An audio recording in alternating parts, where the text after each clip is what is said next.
ecuatorianos sufragaron a favor de sus candidatos a la presidencia para legisladores y a favor de dos consultas respecto a temas ambientales. Aunque todavía no han sido escrutadas todas las actas, ya los candidatos presidenciales que ocupaban los siguientes lugares han dado sus felicitaciones a quienes ya ocupan el primero y segundo lugar, aunque no todos a ambos. Por el momento no habrá una sola vuelta, es decir, habrá balotaje, habrá segunda vuelta.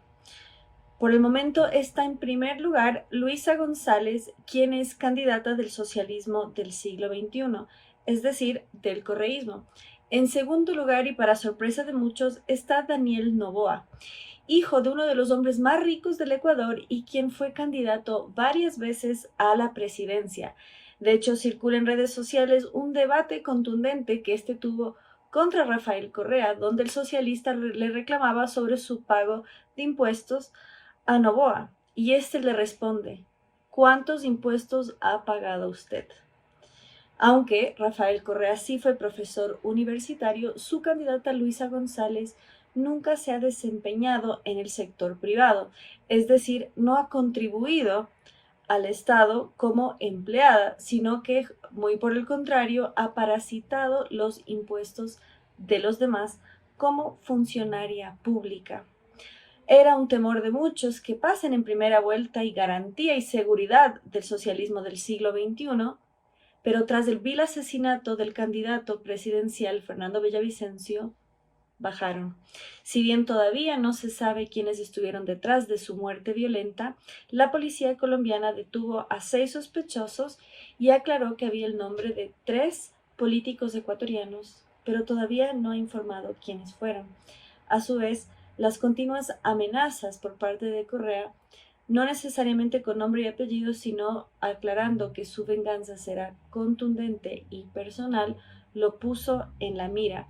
Y es que Villavicencio investigó muy duramente contra Correa y aclaró que iba a revelar información en contra de este, lo cual golpeó duramente la campaña de los socialistas. Asimismo, el debate presidencial afecta mucho a la candidata. Por primera vez en la historia del Ecuador se aplicó la paridad de género, donde los binomios debía ser un hombre y una mujer. Y aunque desde el marketing la idea de tener la única candidata mujer, que fue Luisa González, no fue suficiente. Todos los demás eran varones con un binomio vicepresidente-mujer.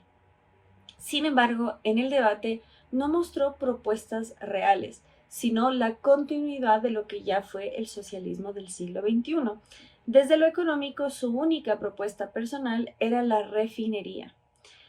Cuando, después de más de una década en el poder, el socialismo del siglo XXI no fue capaz de completar la refinería del Pacífico.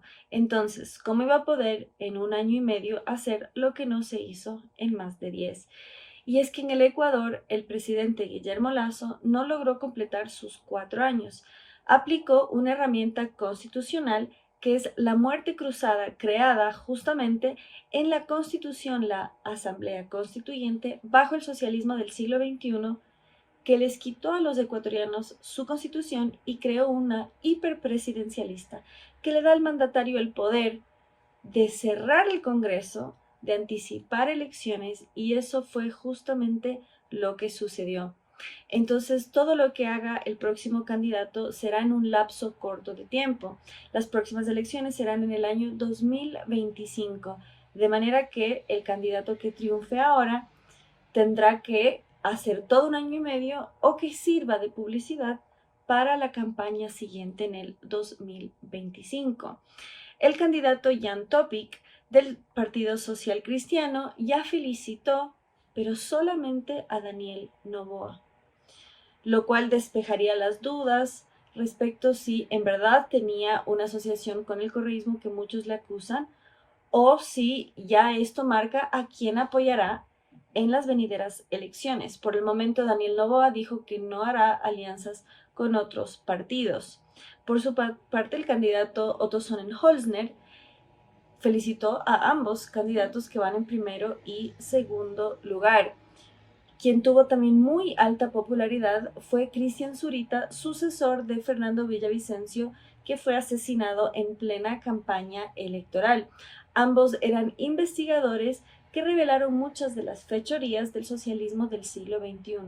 No obstante, aunque muchos han dicho que son de derecha, nunca lo fueron y tampoco lo son en el momento, lo cual ha visto diluido el discurso correísta versus anticorreísta. Muy por el contrario, con la popularidad de Daniel Noboa, lo que se ha mostrado es que el ecuatoriano promedio ya está harto de estas polaridades y que el voto más que ideológico es en función de soluciones.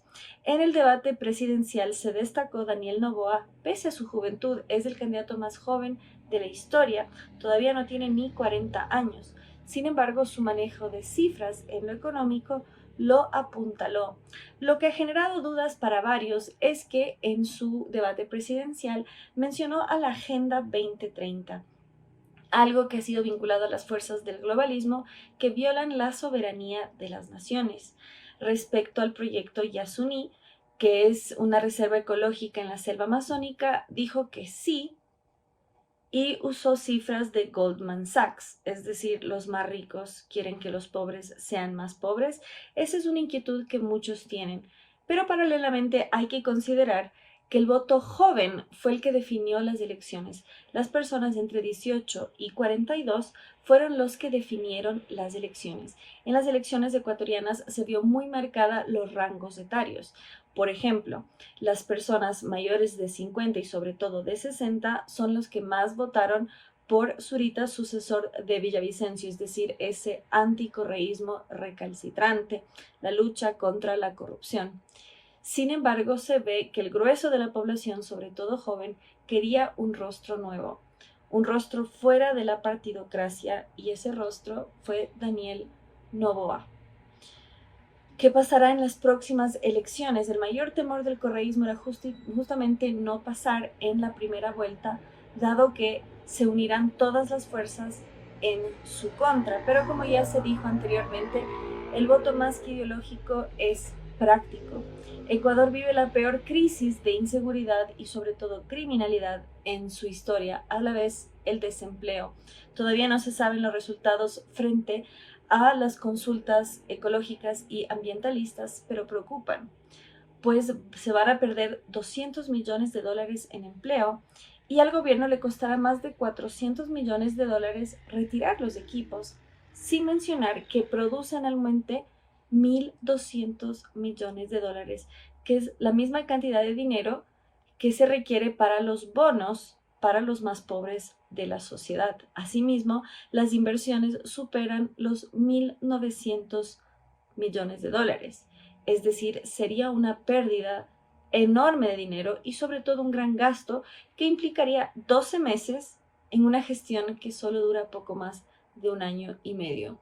Noboa se mostró favorable a esto y si es que en verdad gana el sí, tendrá que ponerlo a prueba.